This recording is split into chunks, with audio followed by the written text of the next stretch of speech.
జై శ్రీరామ్. శ్రీమాత్రే నమః. శ్రీ గురుభ్యో నమః. 2024 సంవత్సరం జూన్ నెల 30వ తారీఖు నుంచి 2024 సంవత్సరం నవంబర్ 15వ తారీఖు వరకు కూడా నవగ్రహాల్లో ఒక గ్రహానికి సంబంధించిన ఒక ప్రత్యేక గ్రహస్థితి చోటు చేసుకోబోతోంది ఖగోళంలో. ఆ ప్రత్యేక గ్రహస్థితి అందరి కర్మకారకుడైన శనీశ్వరుడు వల్ల ఏర్పడుతూ ఉంది. శనీశ్వరుడు వక్రిస్తూ ఉన్నాడు. 30వ తారీఖు నుంచి నవంబర్ 15వ తారీఖు వరకు వక్రగతిలో ఆయన ఉంటున్నాడు. వక్రగతిలో ఆయన ఉండడం వల్ల ద్వాదశ రాశుల వాళ్ళకి ఎలాంటి పరిణామాలు చోటు చేసుకోబోతున్నాయి? శుభ పరిణామాలు చోటు చేసుకోబోతున్నాయా, లేదా ఏదైనా విషయంలో జాగ్రత్తలు సూచిస్తుందా? ఇలాంటి తదితర విషయాలన్నీ కూడా ఒక మేజర్ ప్లానెట్స్ని మనం కన్సిడరేషన్లో తీసుకుంటాం. ఇప్పుడు శనీశ్వరుడు కానివ్వండి, గురుదేవుడు కానివ్వండి, రాహుకేతు దేవుళ్ళు కానివ్వండి, వీళ్ళు నలుగురు ఏదన్నా ప్రత్యేక గ్రహస్థితి అంటే ఇప్పుడు శనీశ్వరుడు గురు భగవానుడు వక్రంలోకి వెళ్ళిన రాశులు మారిన రాహు శనికేతులు వీళ్ళిద్దరూ రాశులు మారినా కూడా డెఫినెట్గా అదొక ప్రత్యేక ఇంపాక్ట్ ద్వాదశ రాశుల వాళ్ళకి, ద్వాదశ లగ్నాల వాళ్ళకి కూడా ఉంటుంది. అసలు ఆ ఇంపాక్ట్ ఏ విధంగా ఉండబోతుంది అన్న విషయాన్ని మనం చూద్దాము. ద్వాదశ రాశుల వాళ్ళకి అసలు శనీశ్వరుడు వక్రగతిలో ఉంటూ ఏ విధమైన స్పెషల్ సిగ్నిఫికెన్స్ని సూచిస్తున్నాడు, ఈ విషయాన్ని ముందు మనం ఒక్కసారి చూద్దాము.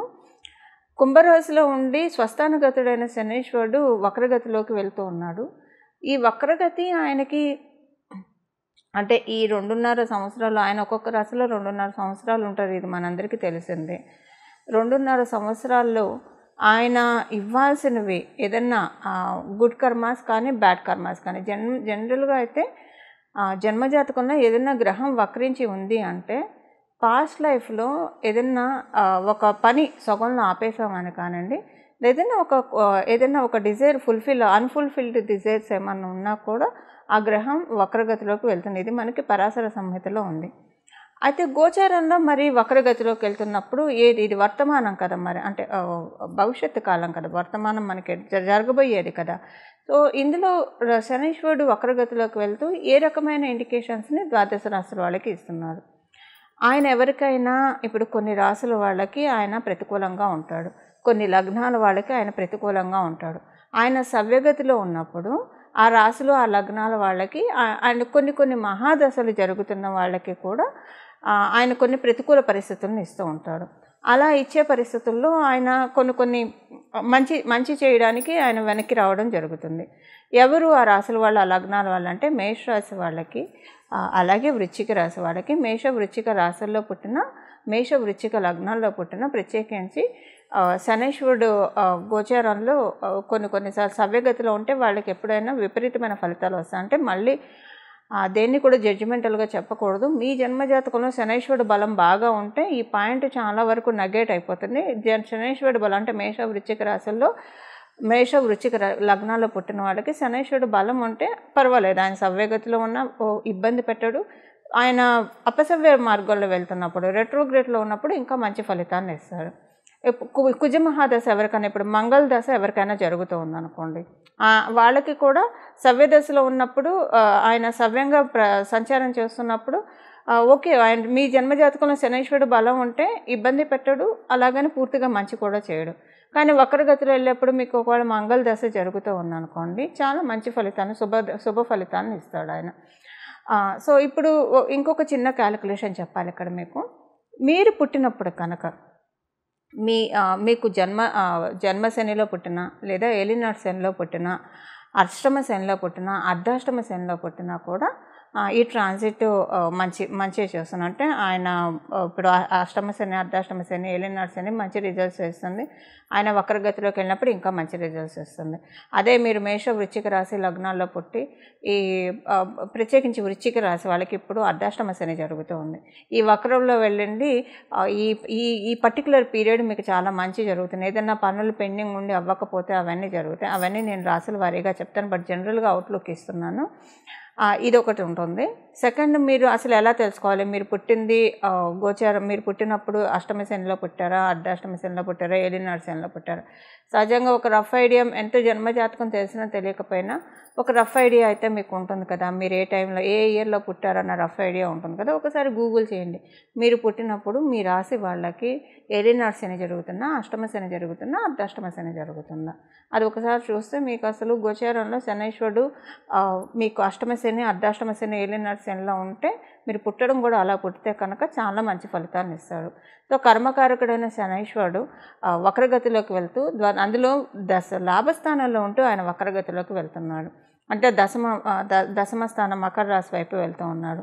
లాభస్థానంలో ఉంటూ కర్మస్థానం వైపు, దశమ స్థానం అంటే కర్మస్థానం వైపు ఆయన వక్రగతిలోకి వెళ్ళడం ఇప్పుడు ఒక్కొక్కళ్ళకి విడివిడిగా మీ రాశి వాళ్ళకి ఎలాంటి ఇంపాక్ట్ చూపించబోతుంది అన్న విషయాన్ని మనం ఒక్కసారి తెలుసుకుందాం. లాభస్థానంలో ఉంటూ వక్రం అంటే ఆయన 10వ స్థానంలోకి వెళ్తున్నారు. అంటే ద్వాదశ రాశుల వాళ్ళకి మీరు చేసే వృత్తి వ్యాపారాల్లో ఏదో ఒక యోగ్యతను, అంటే మీ యోగ్యతను అనుసరించి ఏదో ఒక మంచి మార్పు ఆయన తెచ్చిపెడతారు. ఇప్పుడు అందరూ చాలామంది మనకి కొంత పాపులేషను వర్కింగ్లో ఉంటారు, కొంత పాపులేషను బిజినెస్ చేస్తూ ఉంటారు, కొంత పాపులేషన్ ఫ్రీలాన్స్ వర్క్స్ చేస్తూ ఉంటారు. మీ అందరికీ ఓకే, ఏదో ఒక మీ యోగ్యతను అనుసరించి మీకు తగు ఫలితాలను ఆయన లాభస్థానంలో వక్రిస్తూ మీకు ప్రసాదిస్తాడు. అయితే ఇప్పుడు కొంతమంది గృహిణీలు ఉంటారు, సీనియర్ సిటిజన్స్ ఉంటారు. మరి వీళ్ళ మాట ఏంటి? చక్కగా గృహిణులుగా వాళ్ళ ధర్మాన్ని, వాళ్ళ కర్తవ్యాన్ని వాళ్ళు నిర్వర్తిస్తూ ఉంటారు. అలాగే సీనియర్ సిటిజన్స్ ఉంటారు.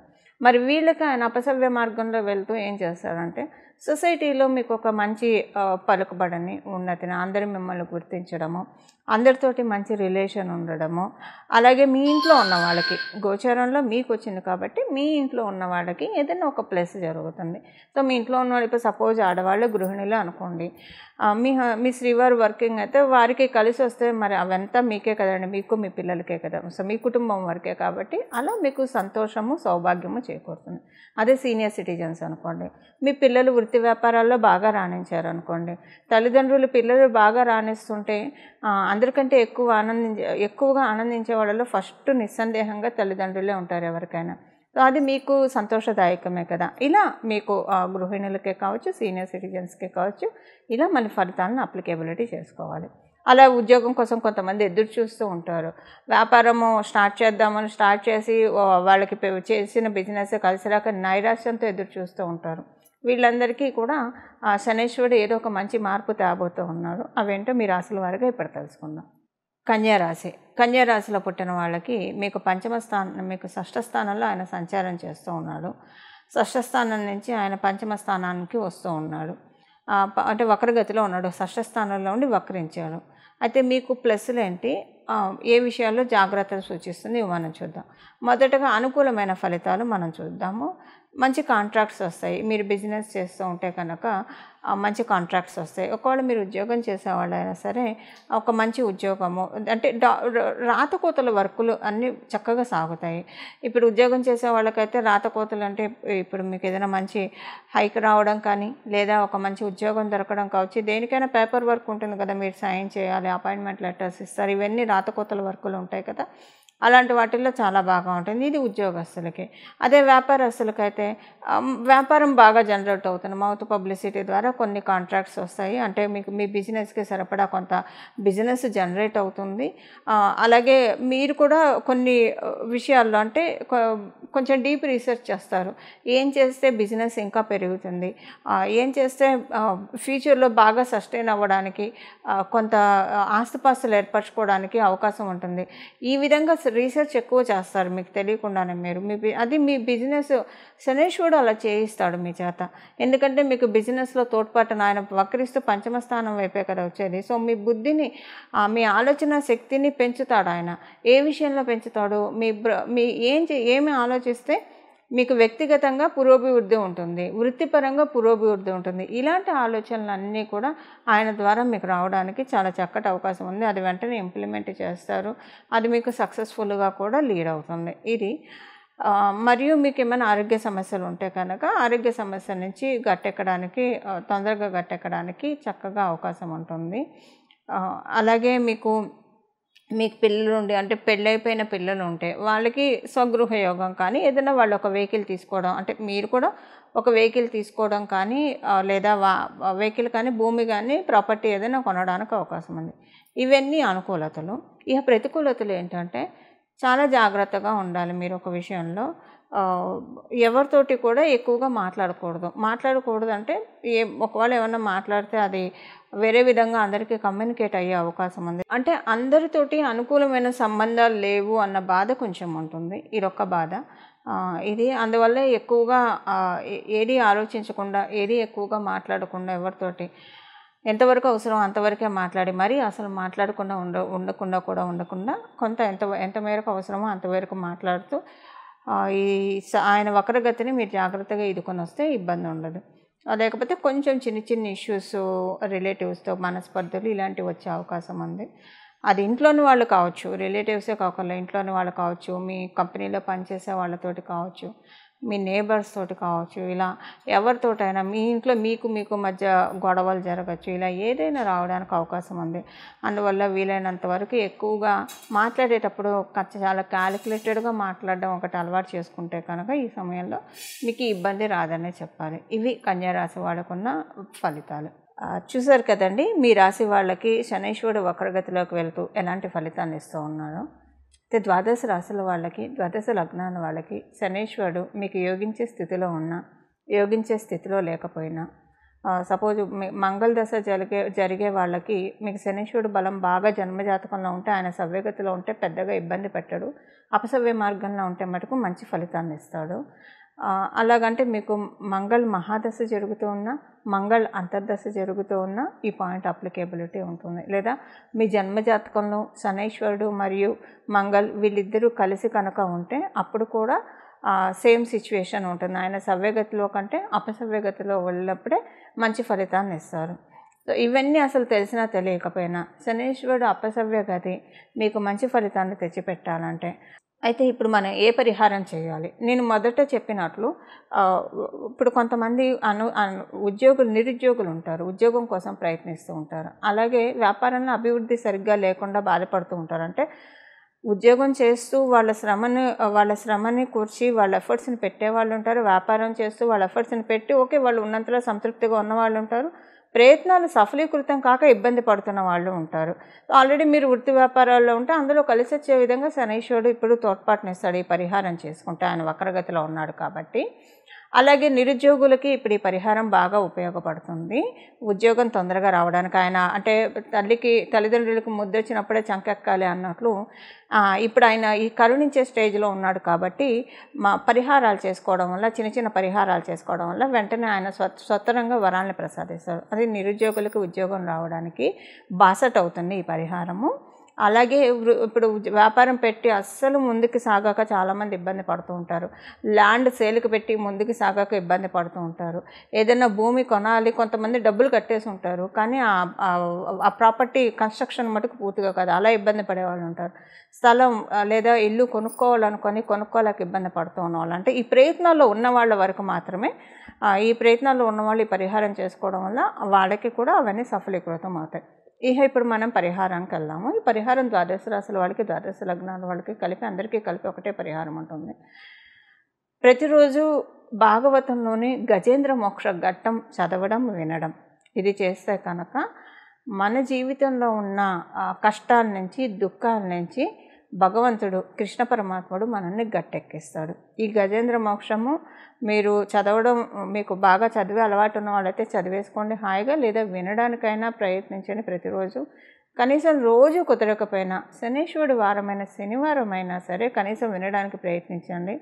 ఈ ఆపర్చునిటీ అస్సలు ఎవ్వరూ మిస్ కాకండి. ఇది చాలా స్వల్పమైన రెమెడీ. భాగవతాన్ని చదవడం వల్ల పెచ్చు పుణ్యం వస్తుంది, బహులాభాలు ఉంటాయి, ఇది మనందరికీ తెలిసిన విషయమే. అందులో గజేంద్ర మోక్ష ఘట్టం వినడం వల్ల ఇందులో మీరు చేయాల్సిందల్లా మీ టైం కొంత కేటాయించాలి.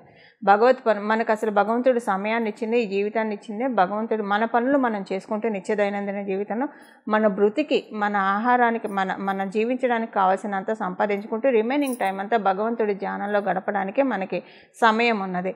సమయాన్ని జాగ్రత్తగా యూటిలైజ్ చేసుకునే శనైశ్వరుడు డిసిప్లిన్ సూచిస్తాడు. సో ఎవరైతే టైం వేస్ట్ చేయకుండా ఉత్తగా అంటే వ్యర్థ ప్రసంగాలతోటి లేదా చిట్ చాట్ తోటి ఇలా కాకుండా ప్రొడక్టివ్గా టైంని ఉపయోగించుకోవడానికి ప్రయత్నించండి. ప్రొడక్టివ్గా టైం ఉపయోగించుకోవడానికి ప్రయత్నించే వాళ్ళంటే శనీశ్వరుడికి బహుప్రీతులు అవుతారు. వాళ్ళని ఆయన ఇబ్బంది పెట్టాడు, ఎందుకంటే ఆయన క్రమశిక్షణని సూచిస్తాడు కాబట్టి. సో మీ టైం మీరు ఎంత క్వాలిటీగా, ఎంత ప్రొడక్టివ్గా యూజ్ చేసుకుంటున్నారో ఇది ఒక చెక్ పెట్టుకోండి. తర్వాత గజేంద్ర మోక్షం వినడానికి ప్రయత్నించండి ప్రతిరోజు కూడా. ఇలా గజేంద్ర మోక్షాన్ని వినడం వలన మీకు అంటే ఏ విషయంలో అయితే నలిగిపోతూ ఉన్నారో ఆ విషయం నుంచి బయటకు వచ్చేస్తారు. అందులో ఇప్పుడు ఆయన కుంభరాశిలో ఉండి వక్రగతిలోకి వెళ్తున్నాడు. ఆయన కుంభరాశి నుంచి మీనరాశిలోకి వెళ్తే మళ్ళీ కుంభరాశిలోకి రావడానికి 30 సంవత్సరాలు పడుతుంది. సో ఇప్పుడు ఉన్నవాళ్ళు చాలా అదృష్టవంతులు అని చెప్పాలి. ఈ రెట్రోగ్రేషన్లో ఉన్నప్పుడు ఈ పరిహారం చేసుకోవడం వల్ల కనీసం ఇక్కడి నుంచి ఒక 6-7 సంవత్సరాల వరకు డోకా లేకుండా మంచి మార్పుల్ని కైవసం చేసుకోవడానికి డెఫినెట్గా గజేంద్ర మోక్షం ఉపయోగపడుతుంది. ఇలా గజేంద్ర మోక్షాన్ని మీరు ప్రతిరోజు చదవడం, వినడం, రోజు కుదరని వాళ్ళు కనీసం శనివారం పూట వినడానికైతే వితౌట్ ఎనీ ఫెయిల్ ప్రయత్నించండి. ఆ పెరుమాళ్ళ ఆశీస్సులు మీరు అందరూ అందుకుంటారని చెప్పి, తద్వారా అందుకుంటారని చెప్పి, అందుకోవాలని చెప్పి నేను కూడా ప్రార్థిస్తూ, మీ అందరి తరఫున వాసుదేవుని ప్రార్థిస్తూ మంగళం. నమో భగవతే వాసుదేవాయ.